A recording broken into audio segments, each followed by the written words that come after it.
there, I must say, lots of great features on there. I saw Samini, Kevin Grenade. You had many voice notes. I saw names that I did not even recognize. You put a few people on as well. Yeah, amazing artists, all of them. From Trady, LJ is on it. Ara the J, who's also another amazing artist. So yeah, just people who I really I connect with and admire as an artist. Right, but aside putting out Bar 7, is there other stuff you've been working on so far that's been out there but we don't necessarily know about because we don't stalk you enough? Yeah, a bunch of stuff. I mean, productions for other artists, productions for local and international artists, and side businesses that I do. I'm a musician predominantly, but I also challenge you for use what you have to get what you want. From your inside. Yeah, from your inside. Squeeze every single drop. So yeah, I've been busy on other projects as well. But what are some of the other projects? Like, put us on game. Tell you. Put us on game. Let's stick to the music. That's what I'm here for, the music, man. So I try and stay as diverse as I can. I have other interests. I'm not going to mention any of them, but I think as a musician, I have been blessed with the music thing, but I also have other talents. Right. So, yeah. So I've come to realize that a lot of people don't understand why you hibernate. Mm-hmm. And I want you to educate us so that we stop asking you the question, oh, EL, why are you hiding? Because people will come through and say, oh, EL cry, he'll drop the song and disappear. Yeah. Other people on the extreme end who don't know you would say, Onye serious. He's not pushing. Yeah. He's just in his corner. He doesn't care. On your promo. Oh, obia nene strategy. So me, I have my comfort zone, which I have to step out of from time to time, and that's when you see me out. But normally, I'm not like a person who likes to come out and do too much. I'm usually either in the studio or at home. So I try and come out when I have something to present to the people. But if I don't have anything to present to the people, there's no reason why you'd see me anywhere. That's a really good point. Coming out when you have something to present to the people. Yeah. Would you say that a lot of artists' careers have probably tanked or gone left because they don't stick to their lane and they're always out there even when they don't have anything to say? Yeah, there's such a thing as overexposure, There's such a thing as just being in people's faces for no particular reason. And I think the excitement comes in being a nouveau to people, to keeping it fresh. So if you don't have anything to present to the people and you're always in the people's faces, I think at the end of the day, you become just another guy and you lose that mystique about you. They say, try not to meet your heroes. You realize that they're just regular people just like you. So I try and, tend that to really toe the line between being just a regular guy who hangs with my people all the time, they know me, and then being this known artist and feeding my fans. Yeah. But would you say that has aided your longevity in terms of your career as an artist? Yeah, I'm blessed in that way. People, for some reason, people always want to see me. I don't know for the life of me what it is, but I think that thing contributes to it. For the fact that they don't see me as often, it makes the experience more exciting for my fans. So it's not like I don't want to be seen, but I also don't want to be overexposed too much so as to lose that magic, that effect that we usually have. Yeah, you don't want anyone to step on your whites and disrespect you for no reason. Exactly, and also that I'm actually really sensitive to the things that people might say in my face, and I tend to translate them in certain ways that might not be the case. So most of the time, I would stay away entirely. Give me an example of that. Let me see. I don't know if I have an exact example, but somebody might come up to you and be like, okay, for example, I was doing this thing where I was asking people, like, what's your favorite song on the Bar 7? And somebody comes up and says, Minabopo. Hey. And that's funny. It's funny, but I take it a certain kind of way. Like, what the country are doing inside itself? Like, are you playing with me? Yeah, like, am I not doing enough to make these people, So it just sends you spiraling sometimes. But at the end of the day, I'm mature enough to know that it's not that deep. still have to face it. You know? Yeah, it's pretty annoying, and it's giving Moses and the Israelites, because how do you have all these commandments in front of you and you don't read any of them, and you go back? You go back and you worship some other stuff. It's sometimes it gets frustrating, but that's the job. It's part of the job. Well, I guess if the music was not good, they wouldn't still be reflecting on it. So that's good on your part. It shows that the music is great. Yes. I mean, the love, the hate, it all boils down to one thing, that people are paying attention to you. You know, if people don't talk about you, people don't criticize you, people don't vilify you for this and that, it means you're not doing anything. So I take it as all as one good thing. You know what I mean? I'm not really tripping on any of that. Of course. Now you've dropped Bar 7. Yeah. What's the inspiration behind Bar 7? We know that at least every other season you drop a bar on us. Yeah.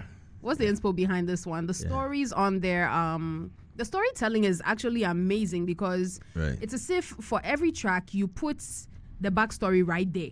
Yeah. So I was listening to some of it on my way here. Again, I had to review the whole album again because it's that good. And I like how you included the voice notes of the artists, things that people said here and here. You just placed it in there. Yeah. It's become like a recurring theme, you know. I think that culture started predominantly around Bar 6, very hard around Bar 6. Yeah. And I think it just makes sense to give people a sense of the energy and the mood that comes with the whole project and the individual songs. So it's exciting, man. It keeps it very personal, and it humanizes me, you know, in a certain type of way that shows that, hey, I'm having regular conversations with people about music, just like you and I mean, just like you do. So I guess that's the morale, that's the intent behind it. Yeah, of course. So you have how many tracks on here? You have about 13 tracks. Yep. And Bar 7, I feel, is super special because, like in the intro track, it says 7 is the number of perfection. Yeah. What were some of the vibes you were feeling when you knew that you were putting this thing together? Yeah, that was actually a very encouraging thing to me when I found out. I didn't know that. I just went to find out. I researched a lot about different things. So when it came to starting work on Bar 7, especially on the intro, I went looking at the meaning or the implications or the background, the history behind that number 7, and I found out that it's the God number. So it was actually a very profound moment for me. It was encouraging, it was comforting, and it just gave me a lot more vim to pile on and add more and put more energy into the project. All right, without further ado, let me not ask you any more questions. We'll let the music speak for itself. Let's do a quick review of Bar 7 by EL, starting with the intro track. Okay.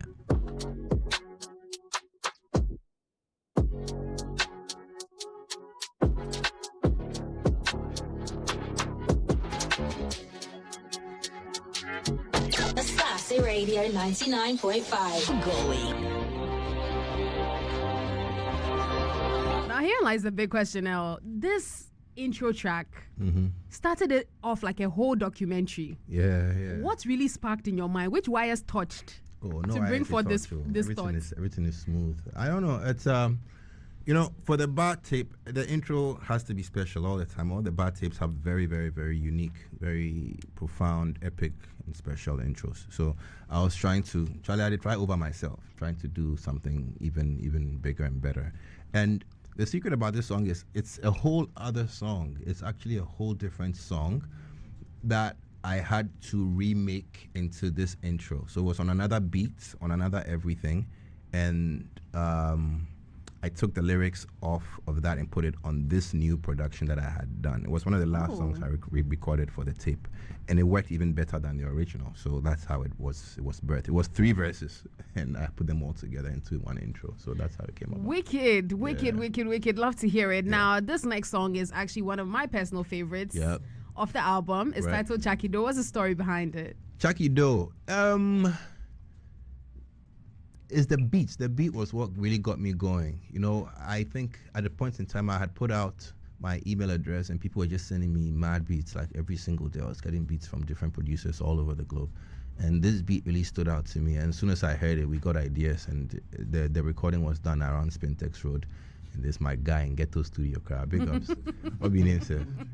Yeah, big ups to OG Studio, bro. And yeah, that's where it was birthed. Very fun song. Why for Toxic they forget to inside? Ghetto Studio, the more get to the studio, the more vibes you inside. Honestly, if you just sweat for the studio inside, your vocals will come. If you be too clean, you don't really work as hard. So that's big ups OG. Big ups to OG. We're about to have a quick listen to Shakido, but before we do that, Kay sent in a message. She says, Kiki, simply put, EL is a GOAT bar master, exclamation marks, bear 6 billion and 5. Let's have a quick listen to Shakido. It's such a fun one. Even more fun than this song is hip hop. Yeah. Hip hop has this nice cute bounce to it, sitting in the backseat of the car freestyling with your friends kind of vibe. Yeah, it's got that old school Busta Rhymes type bop, It does. Yeah, it's amazing. It does. But what was the story behind that one? Story behind that one was recorded at my studio here in Labone, produced by Ultra Nova. I love that guy. Yeah, he's amazing. He's an amazing producer. I love that guy. Big ups to Ultra. Yeah, and one of those beats that we were going through beats. He came to the studio just playing beats, and then he dropped this one. And it's one of those, Charlie, run it back. And before you realized, I had the idea of the chorus in my head. And he left it with me, came back. The whole song was done. So big ups to Nova, man. Beautiful beat. Big shouts to him, but a quick segue. Looking at the title of the track, hip hop, we know that you do hip hop. You love rap. Yeah, that's your field. That's your calling. Yeah, that's what you're walking in. It's been 50 plus years of hip hop so far. But yeah, do you feel like hip hop is where it needs to be, or it's been watered down a little bit too much by mumble rap and all these other things?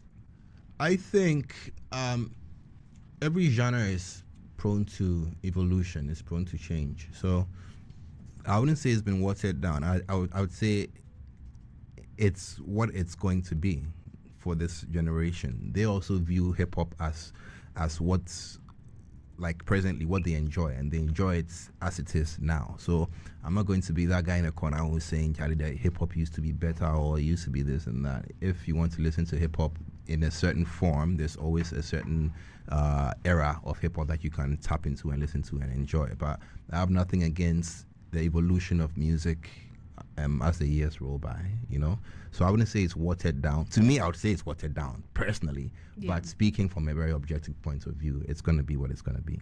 It's going to be what it's going to be. Yeah. All right, let's have a quick listen to Hip Hop by EL off the Bar 7 album. And listen, if you're in love with any of these tracks, drop your messages on our Facebook Live, Asaase 99.5 on Facebook, and our WhatsApp as well, 020-000-0995. That's 020-000-0995. Let us know what's your favorite track on Bar 7. Papisco says, big thank you to Don Lomi for giving us the aliens that 15 minutes to talk to him on the phone. He's the best African rapper for a reason. All right, Rainy, take us away. They call me Lomi and I hip hop hip it to the hop until you call me Lomi and I hip. Charlie, I could tell you were in a great mood when you recorded this. I was.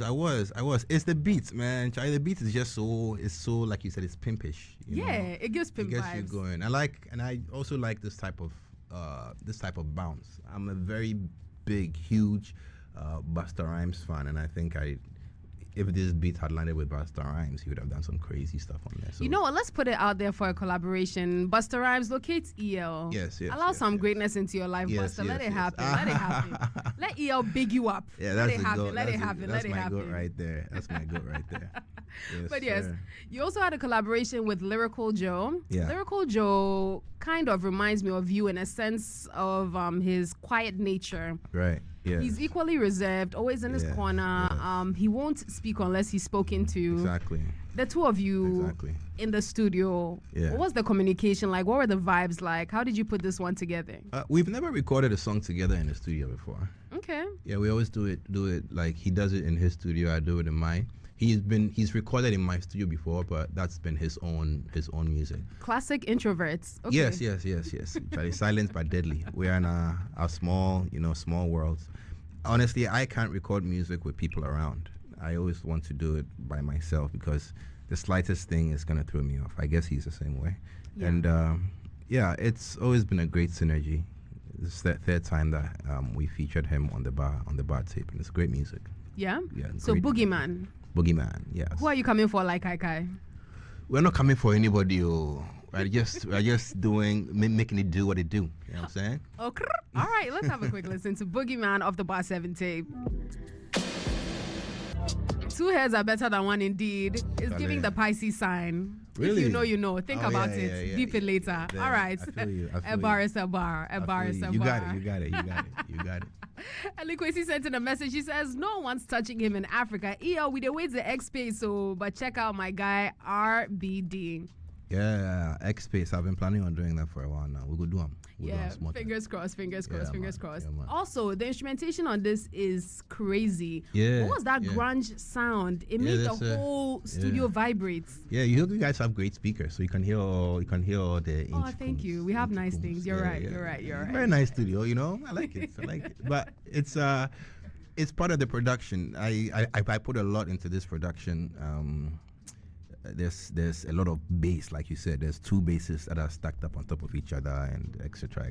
technical things. But I'm glad you heard it. I'm glad you felt it. No, I felt it. What kind of sorcery is that? Because that cannot be production. Oh, it's production. No, it's not my production. It's side chaining. If you know, if you know, you know. Okay, we need to read more. We definitely need to read more. Yeah. You put on R the J. Yeah. Who is R the J? Put his story out there, pretty please. R the J is a new age artist. His sound is very reminiscent of old school high life, traditional Ghanaian music, but he's flipped it in such a way that is very applicable to modern times, and his sound is also very modern, but he's got this high life vibe about him. He's an amazing artist, very, very, very, very humble, very talented artist, and I couldn't imagine anybody else putting on this particular track. So this one here is titled Delilah. Yeah. Who Delilah'd who? Oh, it be concept, Charlie. It doesn't have to be a true story, but it could be maybe it's a true story, maybe it's not. But in this song, I got Delilah. So basically, I'm just speaking about somebody who did me dirty, and I'm still gonna find her and make her mine. You're still gonna find her and make you. Yeah, man. Hey. Yeah, man. You don't fear death. Oh, no, you fear not. Anyway, library they say, but they're gonna scare people saying, if you're not understanding, go to library and ask them for translation. But they're gonna scare people saying. Yeah, I hear that one before. There's also I Don't Give a Care.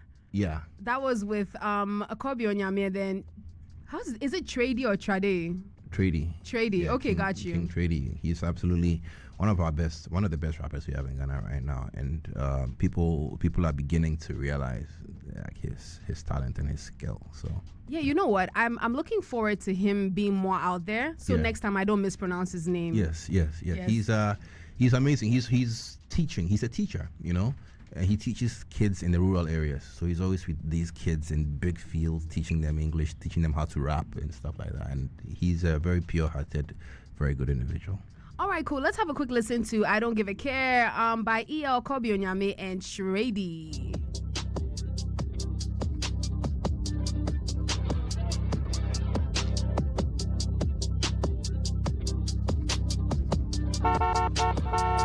Oh, you know what? Apparently, your engineers didn't clean that song, and I don't want to lose my job. So let's skip.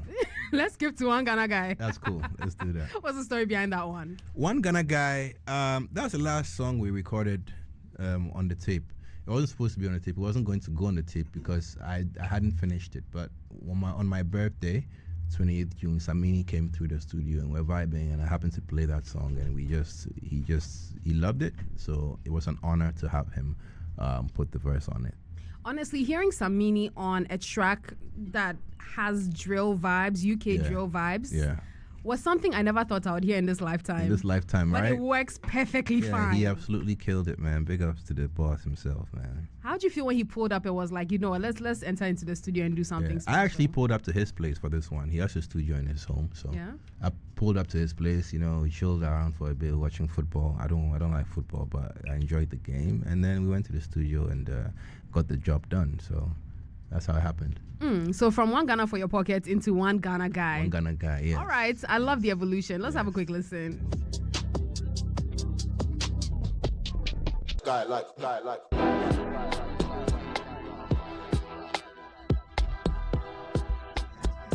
Phone and tell me where the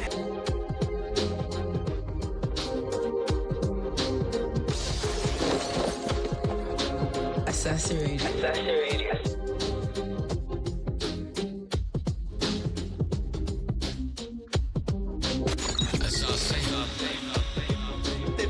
Come on, stay back and answer me respectfully. Who the friend, baby? I swear she tried to encourage affairs, but I would never be, would never be, would never be.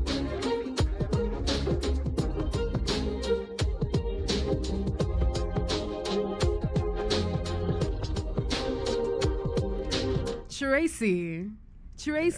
Yeah. Tracy again. Tracy, how many times did I call your name? I don't know. You don't know. We'll go with that story. Yo. This one here, classic hip hop style of writing, storytelling, indirect storytelling. Yeah. It's nice to see you going back to the roots of what the genre embodies. Mm-hmm. It's been a while I've heard a track like this. Yeah, it's my mentor, one of my goods, who taught me the art of, story writing. Not just one. I've been influenced by so many, but this is typically Eminem style, storytelling. Yeah. And with songs like Kim, Stan, stuff like that. That's basically a very big inspiration to me. Yeah. We only have 5 more minutes on the clock, so I would advise everybody listening who is feeling the vibes to just log on to Apple Music, Boomplay, Spotify. I heard it's not yet on AudioMac. Someone came to complain to me. It's there. It's on AudioMac. Okay, whoever it was that came to complain, just check maybe your AudioMac better. Check it. Yeah. Check the check it do. Check the check it do, and make sure that everything is intact over there. All is in order on all streaming platforms. The Bar 7 is out by EL. Yeah. You can't miss his name. You can't misspell it. It's literally an E and an L. It's just an E and an L. And you know who he is already. Very simple. All right, now this track, we finally got the clean version. Yes. Big shouts to King Rainey. Yes. Big shouts to Eric. Big shouts to the full squad. Yes, but yes, Delilah. Yeah. Delilah. You've already given us a story to it. Let's have a quick listen. But what we haven't yet listened to is One of Us by you, Nana Grenade, and Kev the Topic. Yeah. You have a track here with Jean Fair, and then you have Facts or Cap, and then God on the Sidewalk as well. Yeah. So let's just have a quick listen to this last one, and then we'll start. Charlie, what do you have to say for yourself? You've put together amazing music. This is a beautiful project. It's art. It's a documentary. It's storytelling. It's everything in between. Yeah, I'm just grateful, man. To have the opportunity to do what I love and to have people, give their feedback, whether positive, negative. Just the fact that they do listen is more than a blessing for me, and for you guys to support me as well is more than I can ask for. So I'm really happy. I feel very blessed. Always and forever. Eli Kwesi says Tracy is a heavily redacted track. That's actually true. Heavily redacted. True. Yeah, some parts I had to take out and just dumb it down a little bit because it got a little crazy. Yeah, you can't take it to court. But anyway, you can listen to it in your leisure time with your JBL speakers on blast. EGB, Ego B. EL, thank you so much for joining me today. My pleasure. Thank you so much. It's been an honor reviewing your piece of work. And I wish you nothing but the very best. Everything you do, everything you touch turns to gold anyway. Thank you very much. Appreciate it. It's been a blessing. It's Always been a blessing. Always a pleasure.